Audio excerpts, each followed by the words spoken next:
And by the way, would you be okay if your Muslim dad, if you had a Muslim dad, he beats your mother? Yeah, no. You sure?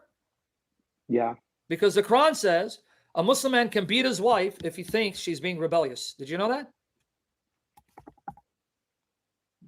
If a Muslim man suspects that his wife is being rebellious, he can beat her. Let me show it to you. Ready? Yeah. This is chapter 4 of the Quran, verse 34. Surah An-Nisa, 4:34. Let me show it to you, right? You ready? Did your friend share this with you? Nope. Of course he's not. Chapter 4, verse 34. Here you go.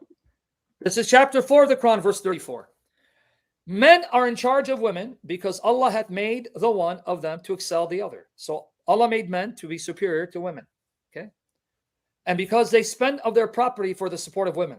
So good women are the obedient, guarding in secret that which Allah hath guarded.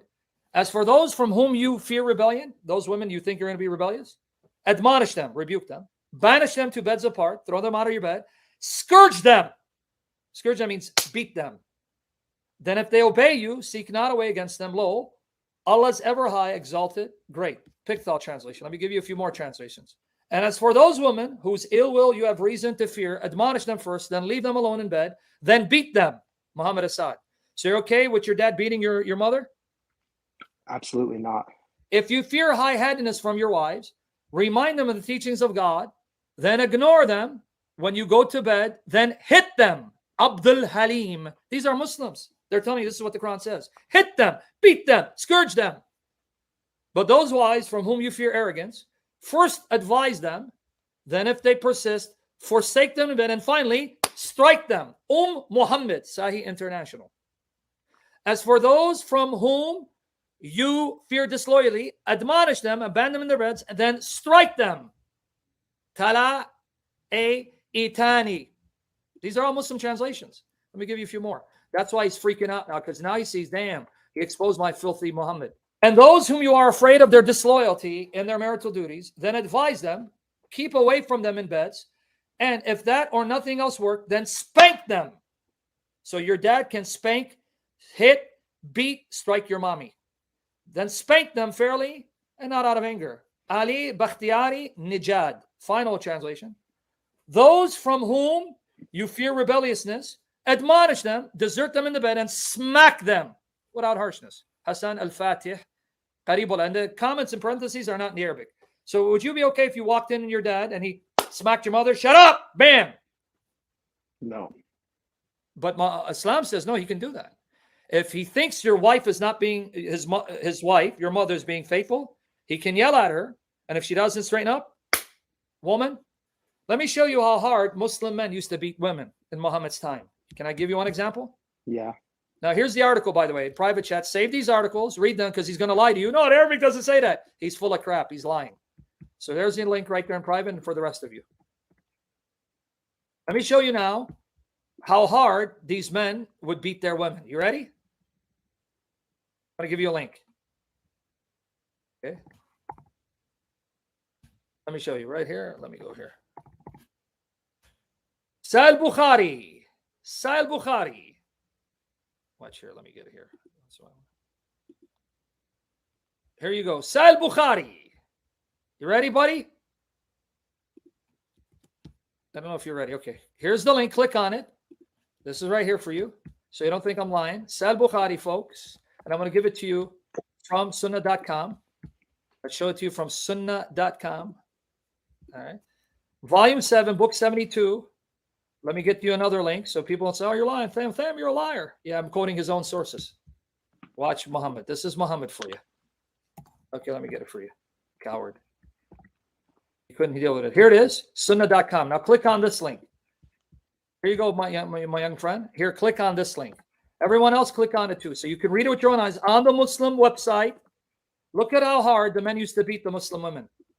That's why they think I'm like Muhammad. When they say white beater, they think I'm Muhammad because Muhammad beat women and raped them. Thank the Lord Jesus, we don't do that. Okay? So now, here it is. You ready? I'm going to quote it for you. Ready? Yeah, let me hear. I'll put it on the screen. Look how badly this man beat his wife. And Muhammad didn't rebuke the man. He rebuked the wife for accusing her husband. Muhammad didn't rebuke and say, hey, why did you hit her so hard? Leave him bruise. No, he rebuked her for accusing her husband of not being able to have sex with her. Narrated Ikramah, Rifah divorced his wife, whereupon Abdurrahman bin Zubair al-Qurazi married her. So Abdurrahman married a woman that was divorced. Aisha said that the lady came wearing a green veil and complained to her, Aisha, of her husband, and showed her a green spot on her skin caused by beating. So Abdurrahman beat her so bad he left a green bruise on her. Now watch what this man, you know who Aisha is, right? She's that 9-year-old. Yeah. This is Aisha, the 9-year-old that Muhammad raped, calling it marriage, pedophilia. He's a pedophile. It was the habit of ladies to support each other. So when Allah's apostle came, Aisha said, I have, now look what she says. This is his child bride. I have not seen any woman suffering as much as the believing woman. This is Aisha saying. She's saying, look, Muhammad, I haven't seen any other woman suffering as much as we Muslim women. So she's saying Muslim women suffered worse than any other woman. Look, her skin is greener than her clothes. Look how hard he beat her. Her skin is greener than her clothes. Are you catching it, man? I hope you don't take this as a joke, man, because this is Islam. Now watch. Does Muhammad say, hey, why did you beat your wife that badly? You're not a Muslim. No, he rebukes her saying, you accused him of not being able to get erect? Shame on you. He never rebuked the man for beating her that hard. Here, let's go on. When Abdurrahman heard that his wife had gone to the Prophet, he came with his 2 sons from another wife. She said, by Allah, I have done no wrong to him. So she's, I didn't do anything wrong for him to beat me, but he is impotent. He can't have sex with me and is as useless to me as this. And then she showed her the fringes of her garment, holding and showing the fringe of her garment. Abdurrahman said, by Allah, O Allah's apostle, she has told a lie. I am very strong. I am strong in bed. Ooh, I'm Tarzan. I can have sex. She's lying. Macho guy. She has told a lie. I'm very strong and can satisfy her, but she is disobedient and wants to go back to Rifah. She wants to go back to her first husband. She doesn't want to be with me. Allah's apostle said to her, if that is your intention, you want to go back to your first husband, then know that it is not unlawful for you to remarry him, your first husband Rifah, unless this man, Abdurrahman, who beat you, has had sex with you, sexual intercourse with you. Now, I want you to tell everyone, young man, because I know it's maybe funny. Are you okay if a Muslim man came and married your sister and would beat her if he suspected she was rebellious?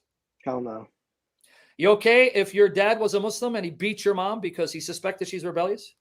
Nope. So then why would you even think about Islam? I don't know, Chief. All right. Now, Chief, I'm going to leave you with this verse, Chief. Now it's up to you. What do you want to do with this? Tell your friend, thank you for allowing me to destroy Muhammad and show that Muhammad is under the feet of Jesus Christ because Muhammad is in hell and Jesus is alive.